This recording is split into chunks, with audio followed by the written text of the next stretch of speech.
Last time the Saints won a season opener, how about September 8th, 2013, when they beat the Atlanta Falcons at the Mercedes-Benz Superdome 23-17. Since then, how about 5 straight season opening losses?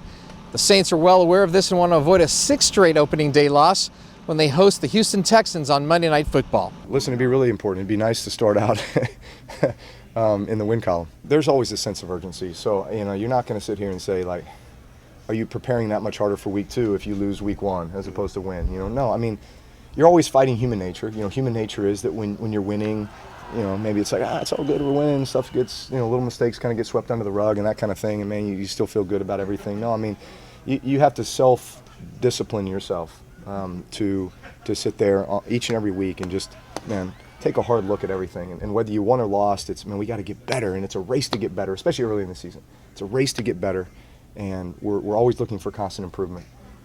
And we've never arrived. We're always striving. It's week by week, game by game. I mean, every week is important. I mean, it's one unit. That's what he says. It's a unit. So I mean, Houston is the unit we got this week. So we got to take care of that and move on to the next. I mean, we're not looking ahead.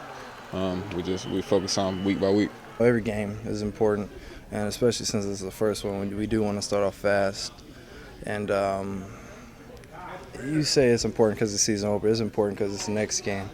Yeah, and it just happens to be our first. So no more Jadeveon Clowney for the Houston Texans. The Saints will worry about him in a couple of weeks when they visit Seattle. But when you play Houston, you've got to always worry about J.J. Watt. He's a pass-rushing edge the Saints say is a cut above the rest. What makes a guy like J.J. Watt, even Cam, what makes them so good and separates them from the rest? It's a good question. I think experience definitely has a lot to do with it. They're very savvy in what they do and how they play this game. So it's a bit of a chess match each play. So being able to use my tools against his tools, it's big. You look forward to challenges like that when you go up against guys like that? Yeah, no doubt. To be able to play one of, if not the best defensive end in the league, it's exciting for me. I want to challenge myself and see how I match up against him, so I'm excited for it. They're a phenomenal pass rush group, and really across the board. It's not like it's just one or two guys. They've got a litany of guys. Obviously, there's a huge focus on J.J. Watt. He's one of the elite players in this league, elite pass rushers, has been for a long time. Size, strength, explosiveness, awareness. He's got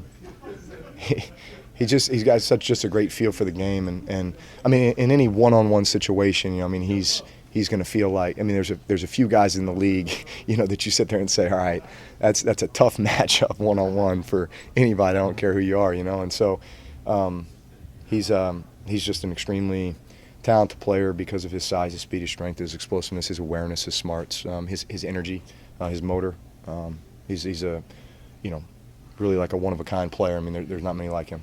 So the Saints and Texans kick off the season on Monday Night Football from the Mercedes-Benz Superdome. And remember, the Saints will look to avoid their 6th straight opening day loss. And remember, it's not how you start the season, but it's how you finish. For the Go Black and Gold Report, I'm Eric Geller reporting from the Saints training facility in Metairie.